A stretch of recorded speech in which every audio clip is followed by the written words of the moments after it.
good question then. My next question is really about the connection between activism and the sort of movement politics of people power and the decision to formalize it in a political party in a country that has such a fraught relationship, shall we say. We'll get into the details. But Yeah. A fraught relationship with elections, of democracy. Are there trade-offs in the sort of activist movement approach and the formal party politics approach, and what made it worth it for you to formalize?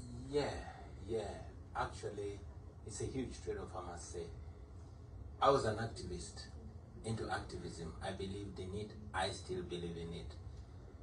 Actually, when I chose to run for parliament, there were many political parties, the ruling party and formidable opposition parties. While the NRM was a ruling party, we had the FDC led by Dr. Kizza Besigye, powerful opposition party, the main leading opposition party then. I had the Democratic Party, the historical opposition party, Uganda People's Congress and all that. But the youthful me, with that fire that was burning in me, believed, as I believe now, that the solution did not lie in a political party. And there was a lot of, polarization among political parties. So I decided to run independent on an activism card. I won the election against the main political party and the main opposition party with 80% of the vote. That spoke to me, and it is the gospel that we had been pushing to our nation, saying now Uganda's need is not another political party, but a formidable force of the people. And we went ahead to form the People Power Movement. This encompassed membership and supporters from all across the divide, from all political parties, mainly opposition political parties. It went on like that until when circumstances determined that I ran for president in 2021. Now this is where the formalization came, that I needed a symbol, not just for me, but a symbol for me and all those that were running on the same values, on the same ideology of servant leadership and taking power back to the people. We needed a political party. We did not intend, I've never intended to form a political party. We were in good terms with the Democratic Party. We were in good terms with the Forum for Democratic Change, FDC, and others. Unfortunately, all of them, now this I learned later, that they had an understanding with the regime to disassociate from us. And yes, towards the election, none of us could associate with us, because dictators love a divided opposition. And I'm saying opposition with quotes, because some opposition, most of them are not intending or are not targeting removal of the regime, but just to up their status within the regime. So we very cunningly and creatively co-opted an unknown political party. It was called National Unity, Development and Reconciliation Party. Silently and through a proxy, we changed its name, changed its colors to our preferred colors. She also changed the symbol, and we held a secret delegates conference, and I took over the leadership. Why did we do that? Because the regime, we wanted to formalize the People Power Movement and turn it into a political party, but the regime gave an order not to register us as a political party because they knew what it would turn up.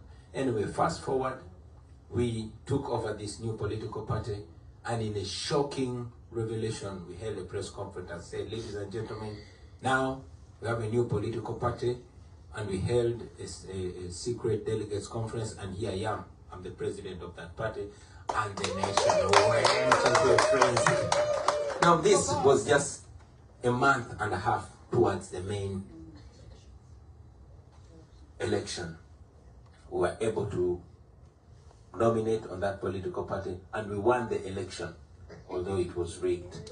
We got many more members of parliament, and we suddenly became the leading opposition political party. Yeah. So I wanted to come to that election. I must mention this, I'm sorry. I must mention this to draw clarity between activism and form a political party. We have said it before that we are not a political party, and yes, we are not. We just have a political party.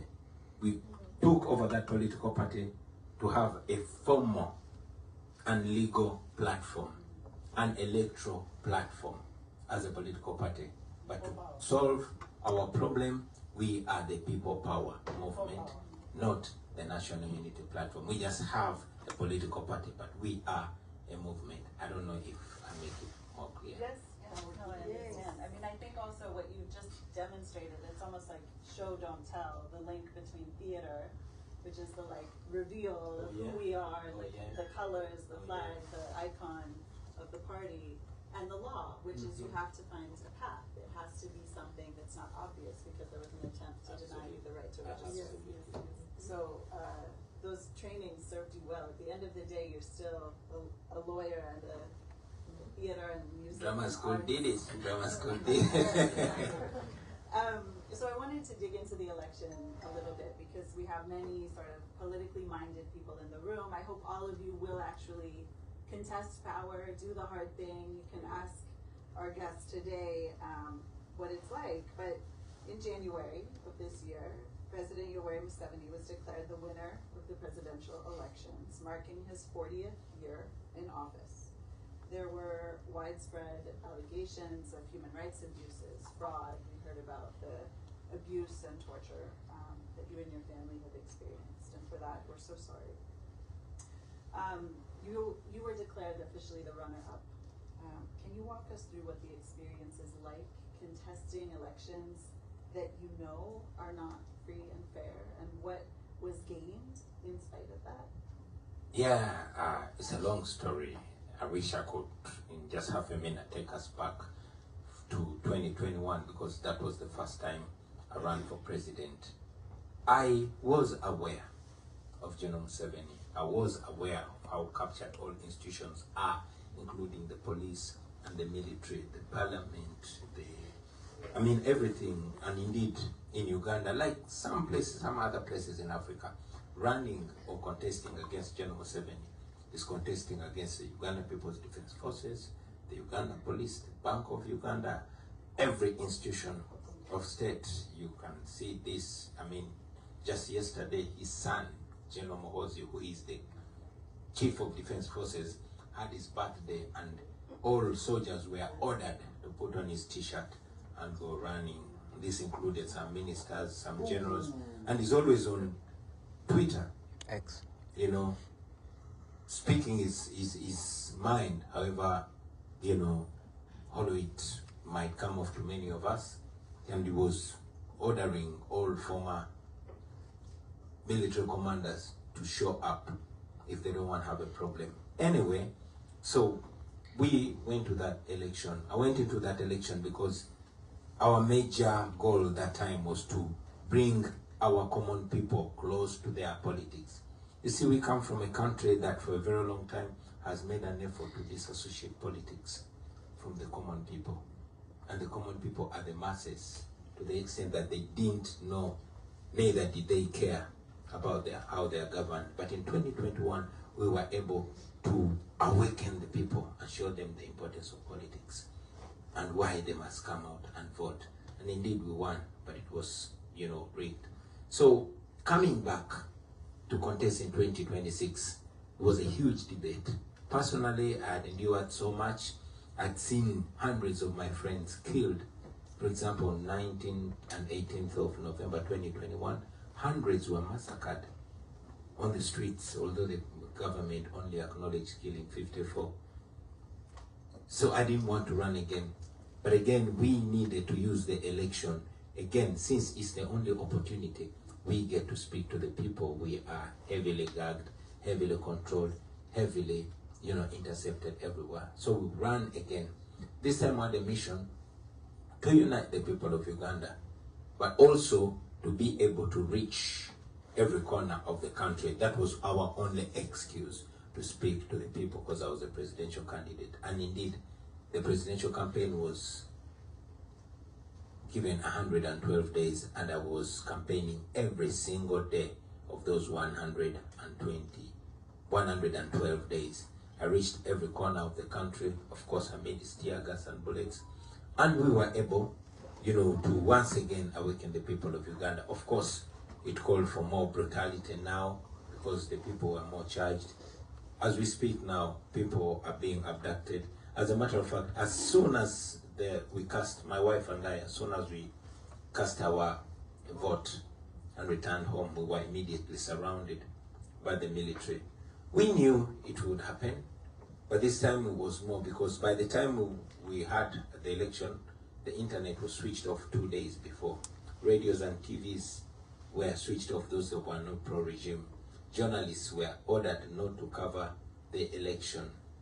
As usual, international observers, those that were not compromised, were locked out, and we went into the election. So here we are, my wife and I, locked up in our house and surrounded by the military. The following day, we were raided by the military on the orders of the Chief of Defense Forces. And that night, because I had learned a lesson in 2021, I had anticipated that raid.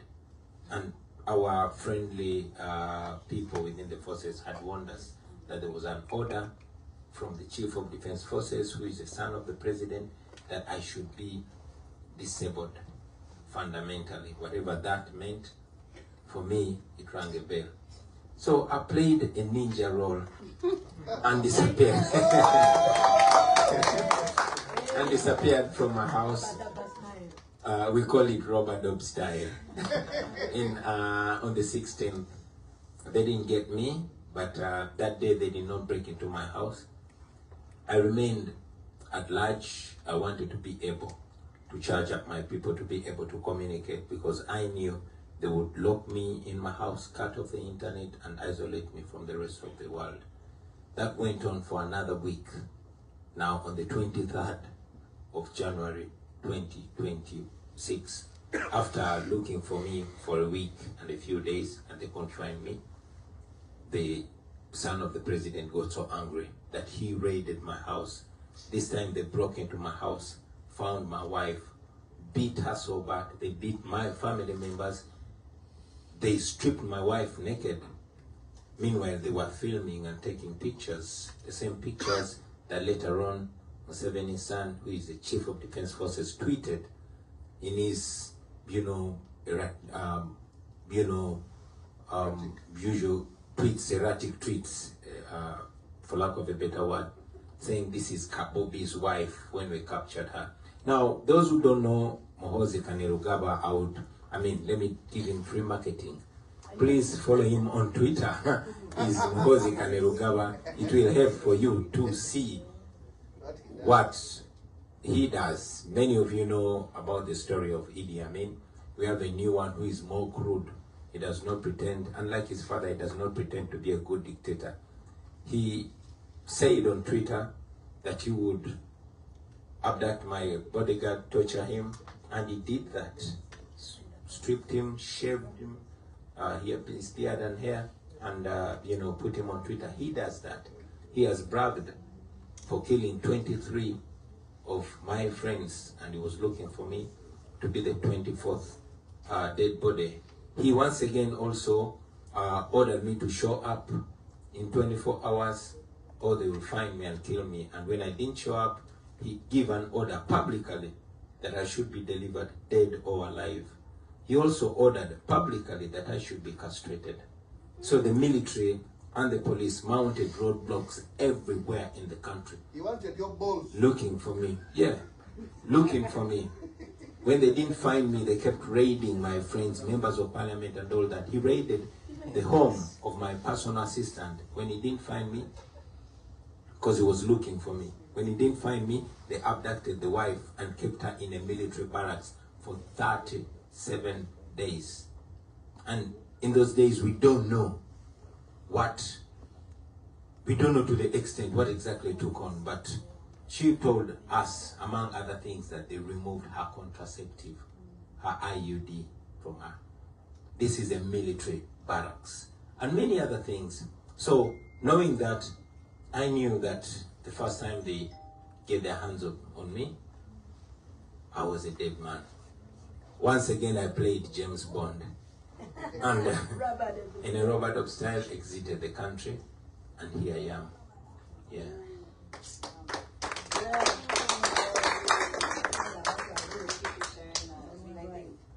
Many people are very grateful that you're here today, but it's also, I know, a heavy weight to be in exile. So I wanted to ask, let's see how we're doing on time. I have a few questions, and then I'll hand it over. I mean, just building on these terrible stories of violence and harm, what does keep you going? What makes it worth it for you, especially if you feel like you can't be safely in the country at this moment? Hope. Hope that one day everything's going to be all right. And the belief that oppressed people can't stay oppressed forever. I mean, we look back in history where we are, so many countries have been there. Kenya was there in the days of Moi. You know, many other countries have been there, but with the persistence of their citizens, they win. And also the enormous support that we enjoy. You see, while many people focus on my own challenges, but I must say that I'm way better than those that we struggle together with. For example, I mean, I have international attention on me, and I'm more like having a spotlight on me. My challenges tend to be shared many times. When I made my way to America, I mean, I have the luxury of having a passport and a visa and affording an air ticket, or having friends that can get me an air ticket to get out of danger. But even when I come to the diaspora, for example, I ran out of my country, my wife left first, we are here in a foreign land, you know, with our 4 children, but we are being embraced. One thing I did not mention, that when the military raided and beat up my house and she ended up in hospital, she escaped from her hospital bed to be able to leave the country. Meanwhile, the military took over my house. Not the home, not surrounding the home, but broke into the house and started living.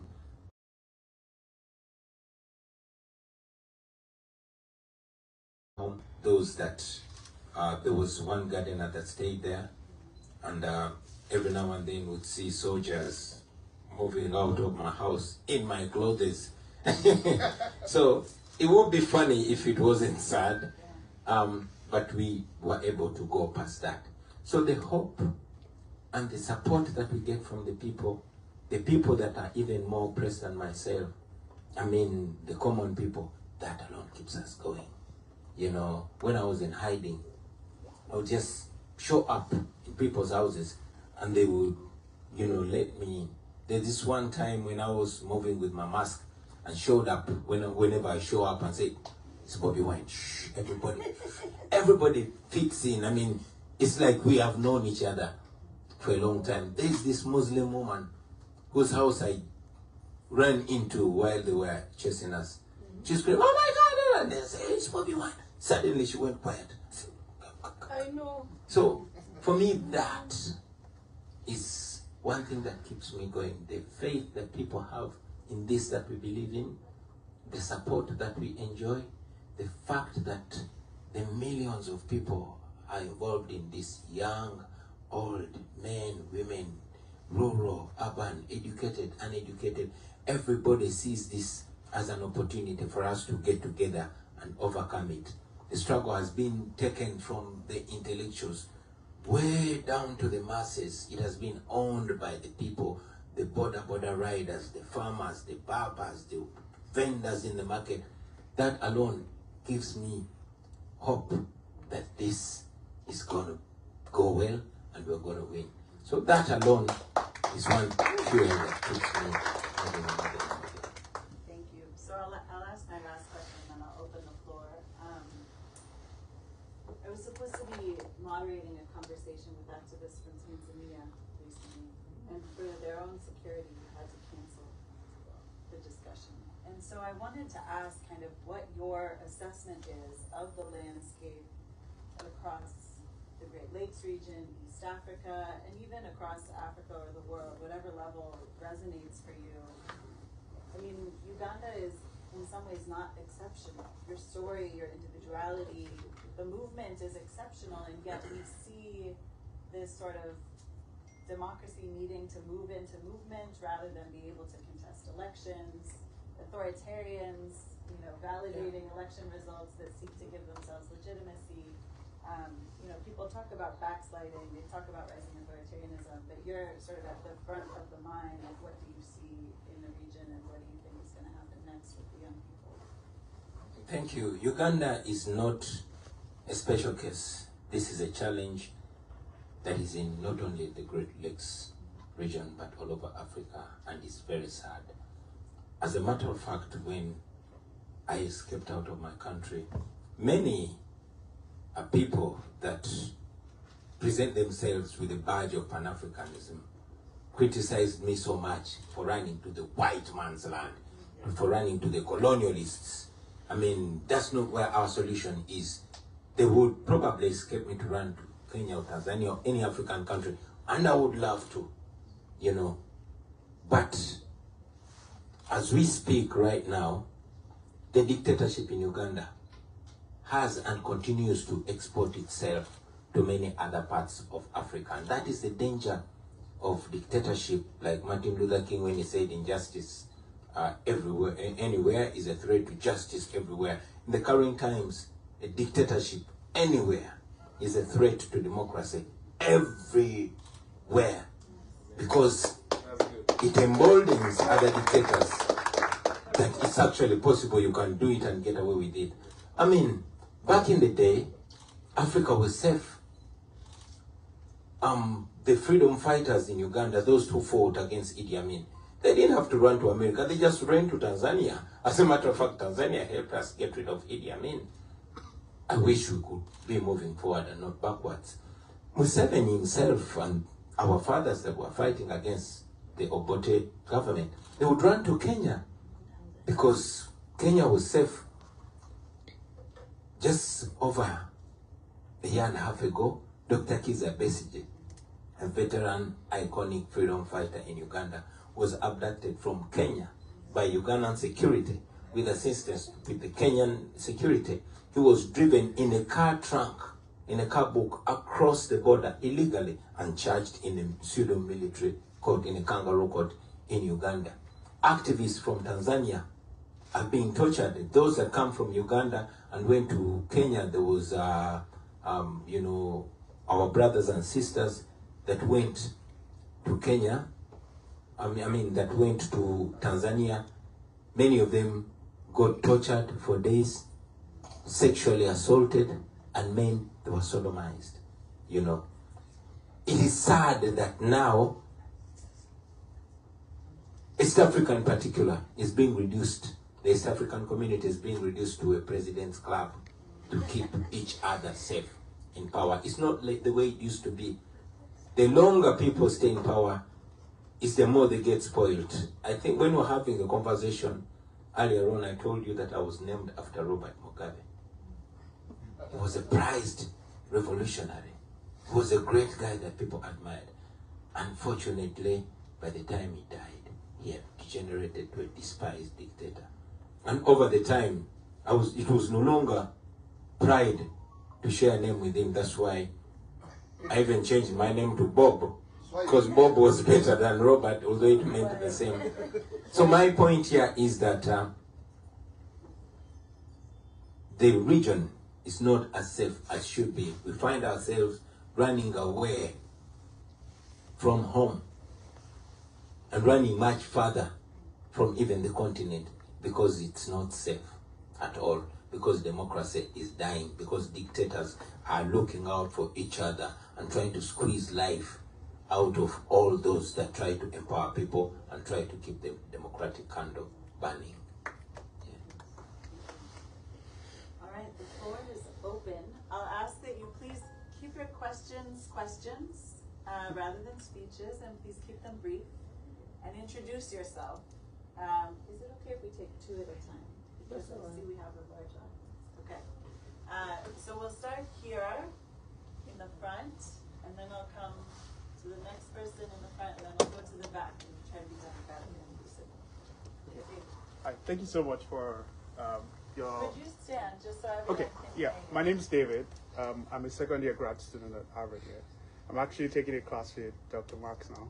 And we watched your video in one of our classes where you were singing. And my question actually borders on that. And, you know, it sounded very Christian, right? I saw that very Christian, right? Christianity, like you do so much on Christian imageries, basically. And even right here, you've mentioned things like gospel, servant leadership, and things like that. And so I just wanted you to maybe talk about, is there any influence that Christianity has had on you in this movement so far? Or how are you actually drawing on these influences? Because I know that Christianity is probably 80 to 84% of the population in Uganda. So what does that actually do to your activism? And also, one of the things that we know within activisms like this is that there are a lot of people who often are against religion, who think that religion is part of the reasons why people are actually choosing this dictatorship. Is there anything like this also in this movement where people are against that? Or maybe just the paradox of that religion within your activist movement? Really interesting question. Let's take one more from the gentleman in the hat. Yeah. Yes, my name is William Nyende. I got a master's in health informatics from Northeastern and an IT degree from Northeastern. When I was doing my master's, they taught us how to summarize 600 pages into a picture. Okay? And it has to be one page and it has to be a picture. So now, may I request that you do not interrupt him as I ask him this question, please? So the question I want to ask you is 600 pages that we need to summarize in one page, and that page has to be a picture. And this is what I think the problem in Africa and in Uganda is. Here's a question. How do we use constitutionalism to fight the power in the bearer of the gun? Thank you, sir. Thank you. So we have a question on the role of religion in your movement, and a question on constitutionalism, fighting the barrel of the gun, Yes. military power. Thank you very much. I like the question. I sound very Christian. Do I? I would not look at myself as very Christian, not even very religious. I respect my religion. I was assigned Catholic at birth, you know. I know many others are assigned Muslim and all that. It was not our choice. But it's not a bad thing though. So, and especially the teachings. For example, you ask if I draw inspiration from Christianity. I think I draw inspiration from Christ and the message of servant leadership, of decency, of truth, of honesty, of respect. Christianity is humanity. And just like Islam is salam, is peace. Just like other religions, I draw so much from religion. Whether I'm very religious, I'm not sure. Whether it is a solution, I'm also not sure. As a matter of fact, I am more unsure about religion right now than it was. We have in Uganda the Interreligious Council. This is supposed to be the highest moral body that holds people morally accountable. Unfortunately, and with so much respect to them, I see them in the firm grip of the dictator. These are people that, sworn in Idi Amin. These are the same people that legitimize a dictator that murders people for fun, that mauls people on the street. And you won't hear them calling them out. It became even more unfortunate about 2 days ago when the Archbishop of the Church of Uganda came out under so much social media pressure and said, yo, I'm not here to save you. Actually, I operate otherwise. I don't